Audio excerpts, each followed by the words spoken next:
आपलं शहर आता स्मार्ट होत आहे। मग तुम्ही कधी स्मार्ट होताय? स्मार्ट न्यूजचे यूट्यूब चॅनल सबस्क्राइब करा, स्मार्ट बना। नोटिफिकेशनसाठी बेल आइकॉन पर क्लिक करा। नमस्कार, मैं ओमकार अंगड़ी। स्मार्ट प्लस के आज के समाचार में आपका स्वागत। नजर सबसे पहले सुर्खियों पर। यूक्रेन और रूस के बीच युद्ध का प्रारंभ, वर्दी नियमों का पालन करने के उच्च न्यायालय के निर्देश। शिमोगा मामले में अब तक 8 गिरफ्तार, विधायक अभय पाटिल ने मुख्यमंत्री के सामने पेश की बुनकरों की समस्या। केंद्रीय मंत्री नितिन गडकरी 28 तारीख को बेलगाम में विधायक अभय पाटिल की घरकुली योजना का उत्साह के साथ स्वागत। रंगोली के सप्तरंगों में खुशियों के दीप चमकाए, आराधना के साथ अपनी दिवाली मनाए। कपड़ों की दुनिया में एक भरोसेमंद और गुणवत्तापूर्ण नाम आराधना। गृहलक्ष्मी की सुंदरता की पहचान है साड़ी। घर की औरत का रुबाब और संस्कृति की देन है साड़ी। इस दिवाली के सुनहरे मौके पे आराधना लेके आए हैं महिलाओं के लिए मनपसंद साड़ीज और रेडीमेड सहित बच्चों के लिए आकर्षक और मनपसंद ड्रेसेस। पुरुषों के लिए जेंट्स वेयर में shirt, T shirts, jeans, formal और भी कई प्रकार के ड्रेसेस। जल्द ही अपनी मनपसंद ड्रेस खरीदे सिर्फ आराधना में। बेलगाम के वस्त्र जगत में बहुत ही बढ़िया है आराधना। नए कपड़े पहन के दीजिए दिवाली की शुभकामना। आराधना, मारुति गली, बेलगाम। अब समाचार विस्तार से।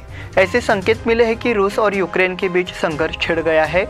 रूस के राष्ट्रपति व्लादिमीर पुतिन ने युद्ध की घोषणा कर दी है। नतीजतः विश्व युद्ध के बादल दुनिया भर में घने हो गए हैं। पुतिन ने डोनबास में एक विशेष अभियान की घोषणा की है। पुतिन ने यूक्रेन की सेना से अपने हथियार छोड़ने और स्वदेश लौटने का आह्वान किया है। हमारा यूक्रेन पर कब्जा करने का कोई इरादा नहीं है, ऐसा उन्होंने कहा। रूस ने जारी तनाव के मद्देनजर यूक्रेन के खिलाफ युद्ध की घोषणा कर दी है।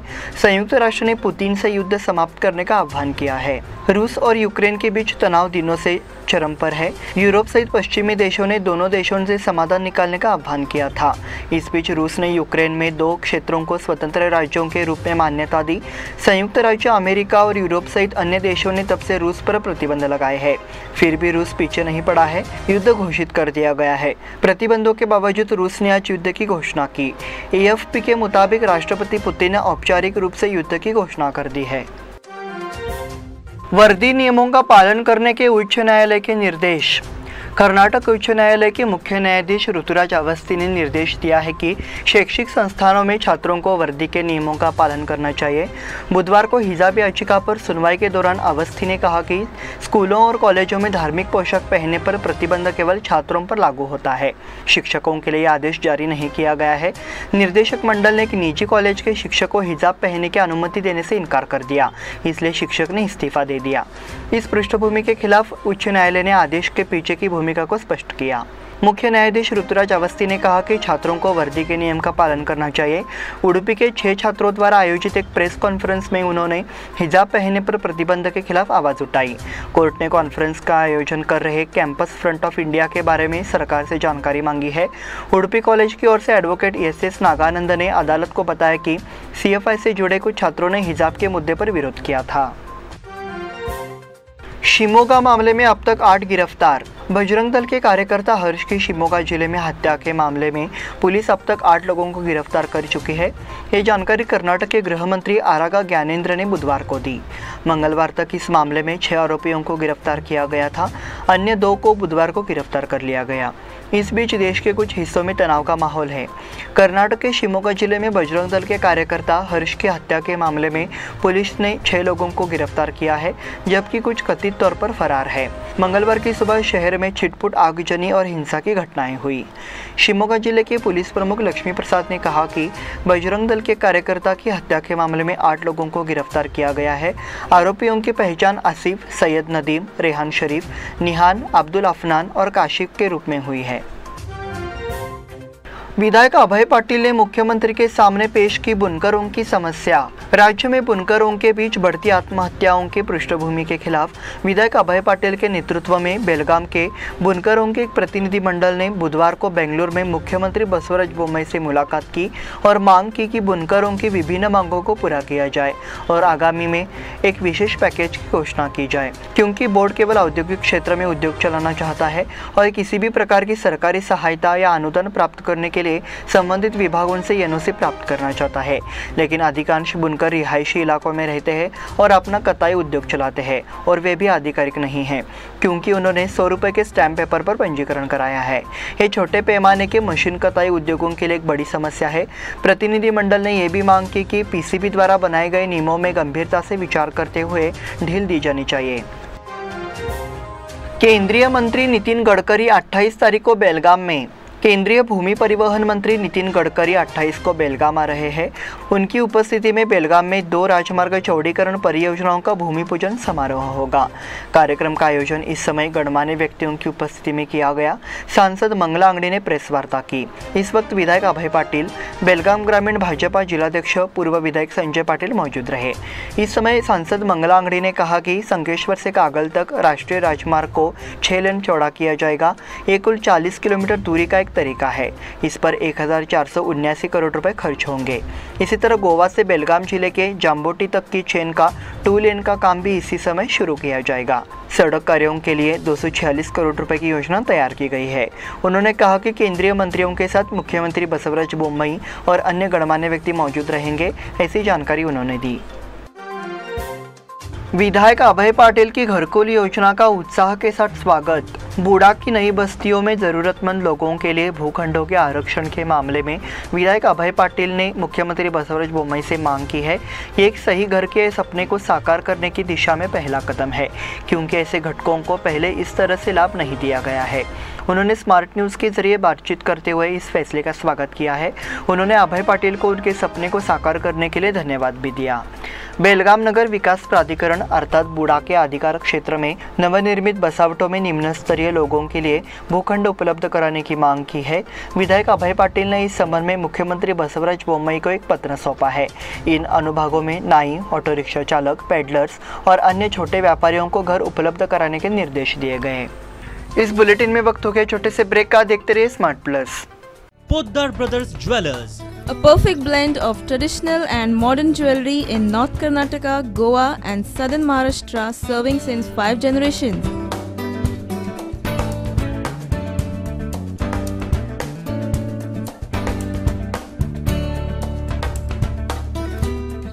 exclusive gold, silver and platinum jewelry showroom.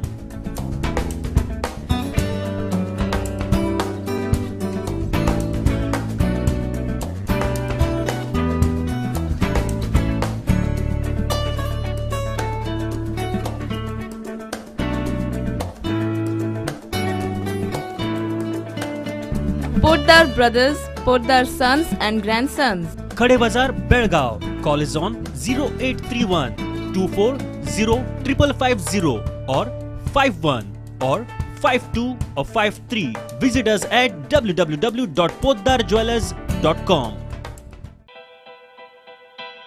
बेलगाम वासियों के पसंद में उतरा उड़ान बार एंड रेस्टोरेंट।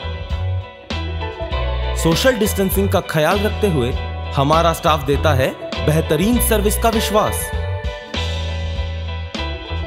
यहां है पार्टी और फंक्शन के लिए 3 आलीशान हॉल, कारपोरेट डिनर मीटिंग के लिए 3 अलग कक्ष, आईपीएल मैच देखने के लिए 3 बड़े स्क्रीन की विशेष सुविधा।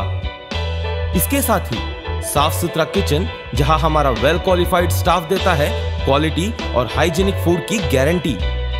तो फिर खाने की हो बात तो आना परिवार के साथ। उड़ान बार एंड रेस्टोरेंट, लिंगराज कॉलेज के पास, बेलगावी।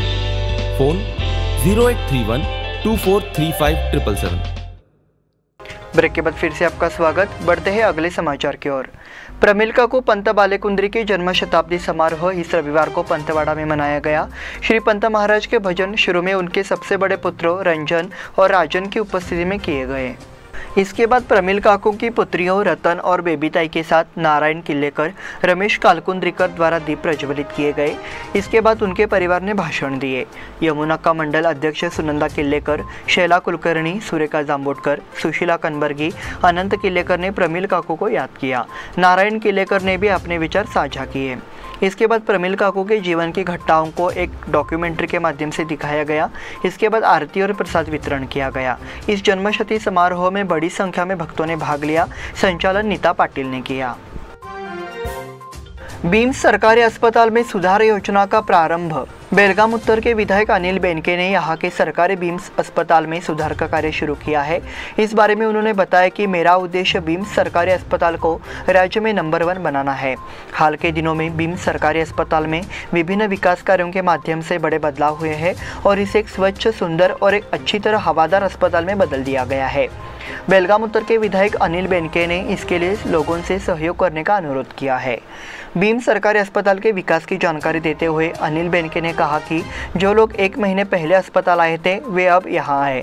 उन्हें अपने आंखों पर विश्वास नहीं होगा। इस अस्पताल में बहुत कुछ सुधर गया है। अस्पताल को स्वच्छ, सुंदर और हवादार बनाने के लिए बीम्स अस्पताल में हाल के दिनों में बड़े बदलाव किए गए हैं। बीम्स प्रशासक अमलान विश्वास, डॉक्टर विवेकी, doctor AB Patil, doctor Pushpa आदि की कड़ी मेहनत के बाद आज इस सरकारी अस्पताल को एक अलग ही रूप में देखा जा सकता है, ऐसा उन्होंने कहा। मजगांव में ज्ञानेश्वरी पारायण का प्रारंभ। मजगांव में ज्ञानेश्वरी पारायण का प्रारंभ उत्साह के साथ हो गया। ग्रंथ दिंडी की शुरुआत ब्रह्मलिंग सांप्रदायिक भजन मंडल और शुकप्रभात समिति के एक समूह ने मजगांव में की। उद्यम बाग में मलप्रभा पैटर्न वर्क्स के मालिक देवेंद्र सुतार ने ज्ञानेश्वर माउली की मूर्ति की पूजा की। तत्पश्चात ग्रंथ दिंडी का पूजन शुकप्रभात समिति के उपाध्यक्ष अशोक मधुकर ने किया। शुकप्रभात समिति के अध्यक्ष एकनाथ चौगुले ने मूर्ति को मजगांव के ज्ञानेश्वर नगर में शाम 7 बजे मंडप में रखा।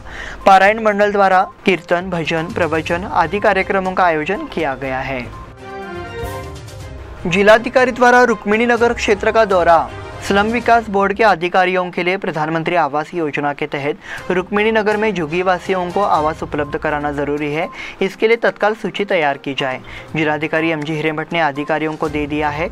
बुधवार को जिलाधिकारी ने दौरा कर नागरिकों की शिकायतें सुनी। इस समय महिलाओं ने हमारे पास रहने के लिए घर नहीं है, पानी की आपूर्ति ठीक से नहीं होती है, सफाई कभी नहीं होती है, इसलिए पिछले कई वर्षों से हम विभिन्न समस्याओं का सामना कर रहे हैं। इसकी जानकारी उन्होंने कई बार अधिकारियों को दी, हालांकि इसे नज़रअंदाज कर दिया गया। लोगों की समस्याओं के समाधान के लिए जिलाधिकारी को तत्काल उचित कदम उठाने चाहिए, किसी भी तरह की लापरवाही न करे। इस समय कड़ी चेतावनी दी गई। नगर आयुक्त रुद्रेश घाली, स्लम विकास बोर्ड के सहायक कार्यपालक अभियंता डॉक्टर शंभू लिंगप्पा समेत अन्य अधिकारी मौजूद रहे। गुलमोहर बाग की पेंटिंग प्रदर्शनी को शानदार प्रतिक्रिया। गुलमोहर बाग ने cafe hand to mouth Khanapur road पर आर्ट गैलरी में चित्रों की एक प्रदर्शनी की मेजबानी की। 2 दिवसीय पेंटिंग प्रदर्शनी को दर्शकों से अच्छी प्रतिक्रिया मिली। प्रदर्शनी में 10 चित्रकारों की 20 कृतियों को प्रदर्शित किया गया। प्रकृति चित्र, भूदृश्य, रचनात्मक, वरेली, जलरंग, तैल चित्र आदि ध्यान आकर्षित कर रहे थे। रोहित राज पाटिल, प्रीति फड़के, सुषमा पाटनेकर, वानी हिरेमठ, शिल्पा खड़गभवी, पूजा फड़के, स्नेहा कंगरालकर, चंद्रकला करगुनकर, स्नेहा गुड़ी और सचिन उपाध्याय की कृतियों को दर्शकों ने सराहा। 24 तारीख से अन्य चित्रकारों की पेंटिंग प्रदर्शित की जाएगी।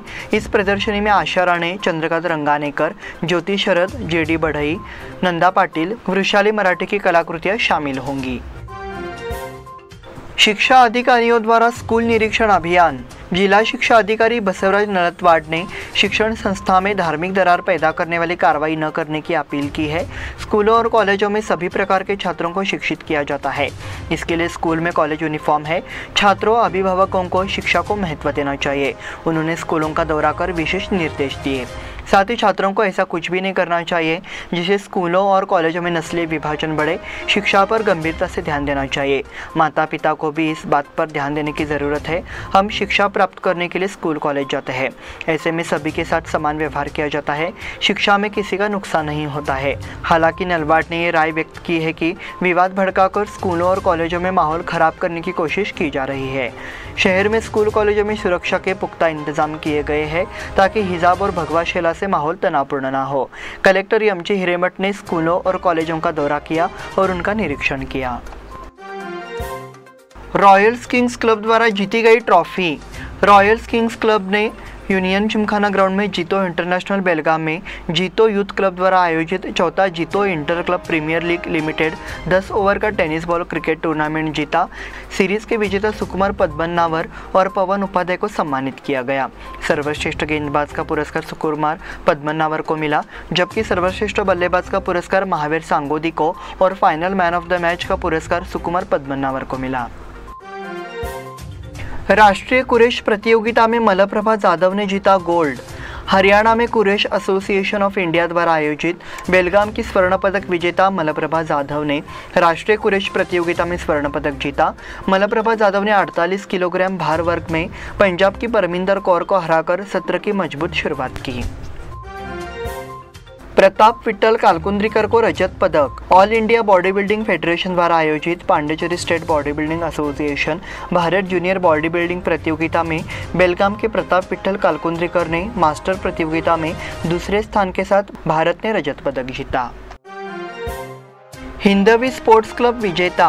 राजमुद्रा क्रिकेट क्लब मंडोली ने ग्रामीण क्षेत्रों के लिए एक गांव एक संघ नाम से एक भव्य क्रिकेट टूर्नामेंट का आयोजन किया।